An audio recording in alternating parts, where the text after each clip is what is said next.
ប្រាំចេញពីទឹកចិត្តចង់ឲ្យខ្ញុំមានគ្រួសារឆាប់ៗនៅថ្ងៃទី13មេសាឆ្នាំ2025កន្លងទៅពុកម្ដាយនិងប្អូនសាច់ញាតិបានសម្ភាគមខ្ញុំនិងភរិយាក្លាយជាប្តីប្រពន្ធនៅឯគេហដ្ឋានរបស់ពុកម្ដាយរបស់ខ្ញុំនៅក្នុងភូមិមន្លងតសេកលើឃុំព្រៃអំបិលស្រុកស្អាងខេត្តកណ្ដាលហើយនេះជាប្រវត្តិស្នេហារបស់ពួកយើងទាំងពីរនៅថ្ងៃមួយខ្ញុំបានទៅលេងផ្ទះប្អូនស្រីសុភ័ក្រដែលមានទីតាំងនៅលំនៅឋានវាស្បូវភូមិខាងកើតរាជធានីភ្នំពេញរាប់អានគ្នាដូចជាបងដូចជាប្អូនខ្ញុំបាននិយាយជាមួយនឹងប្អូនស្រីសុភ័ក្រថាបើខ្ញុំមានប្រពន្ធខ្ញុំនឹងបបួលគាត់ឲ្យលក់អនឡាញដោយប្អូនឯងហើយបំណងចង់ឲ្យភរិយារកស៊ីដោយប្រើ Facebook TikTok ជាមធ្យោបាយផ្សព្វផ្សាយនេះមានតាំងពីខ្ញុំរៀនចប់ជំនាញផ្នែកប្រព័ន្ធផ្សព្វផ្សាយពីសាកលវិទ្យាល័យមកម្លេះស្របពេលខ្ញុំចេញទៅធ្វើការនៅអង្គការមួយក្នុងនាមជាបុគ្គលិកសុក្រិតនិងភរិយាបានសាងអាណាចក្រជំនួញផ្នែក Cosmetic ជាពិសេសគឺផលិតផលភាពព្រីមៀមដែលមានគុណភាពខ្ពស់ហើយទទួលបានការគាំទ្រពីសំណាក់បងប្អូនយ៉ាងច្រើនចំណែកខ្ញុំវិញលីឈប់ពីបុគ្គលិកអង្គការនោះមកចេញមករកស៊ីអ្វីដែលខ្ញុំរកស៊ីនោះគឺលក់កៅឡាក់ហើយមុននឹងលក់កៅឡាក់នេះខ្ញុំបានលក់ស្បែកជើងហើយនឹងក៏ជាភ្នាក់ងារដឹកជញ្ជូនម្ហូបអាហារក្រុមហ៊ុនមួយដែរបាទមករឿងស្នេហារបស់ខ្ញុំវិញទើបតែនៅក្នុងឆ្នាំ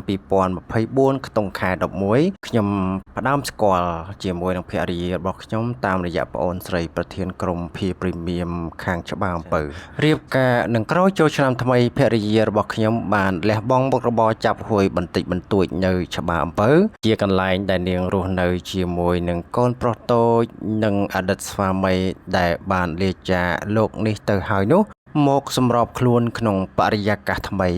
មីទាំងទីកន្លែងថ្មីទាំងមុខរបរពលនាងឥឡូវគឺជាអ្នករៀនសូត្រក្នុងការលក់សាប៊ូភាព្រីមៀមជូនអតិថិជនឲ្យបានត្រឹមត្រូវទៅនឹងបញ្ហាស្បែកក្បាលនិងបញ្ហាសក់របស់បងប្អូនអតិថិជន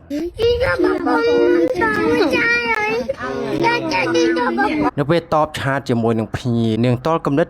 នាងរត់មកហៅខ្ញុំឲ្យជួយនៅពេលខ្លះទៀតបានប្អូនស្រីរិនធីតាជួយតបឆាតជំនួសលំនៅឋានថ្មីដែលស្ថិតនៅភូមិខាងជើងរាជធានីភ្នំពេញគឺជាទឹកដីថ្មីដែលនាងរារែកចិត្ត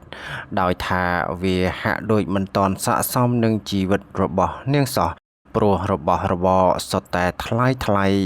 មិនអ៊ូអរនាងមិនដឹងថាឯណាផ្សារឯណាសាលារៀនឯណាមណ្ឌលសុខភាពឬថាឯណាទៅវត្តអារាមពួកយើងមានម៉ូតូ Today មួយគ្រឿងគ្រាន់ដឹកគ្នាដើរកំសាន្តទៅផ្សារនិងដឹកសាប៊ូភាព្រីមៀមជូនភ្ញៀវនៅជិតតំបន់ដែលយើងរស់នៅតែបើនៅឆ្ងាយនិងនៅតាមខេត្តយើងមានភ្នាក់ងារដឹកជញ្ជូនដឹកសាប៊ូជូនភ្ញៀវនៅក្នុងបរិយាផ្ទះល្វែងមួយក្នុងបន្ទប់ធំជាន់លើមានម៉ាស៊ីនត្រជាក់សម្រាប់គេងជាកន្លែងធ្វើការរបស់ខ្ញុំមិនមានការរំខានដោយសំឡេងផ្សេងឡើយមានតុសម្រាប់ដាក់កុំព្យូទ័រមានអ៊ីនធឺណិតល្បឿនលឿនប្រើនៅជាន់ផ្ទាល់ដីនៅល្វែងខាងក្រោយជាកន្លែងចម្អិនអាហារមានចង្ក្រានទំនើបនិងជាកន្លែងស្អាតបាតទាំងនេះសុទ្ធសឹងតែជារបស់របរដែលចេញពីទឹកចិត្តអនុគ្រោះពីប្អូនសុក្រិតនិងប្អូនសែនពិភាលើពីនេះទៀតអ្នកទាំងពីរបានផ្ដល់ផលិតផលភាព្រីមៀម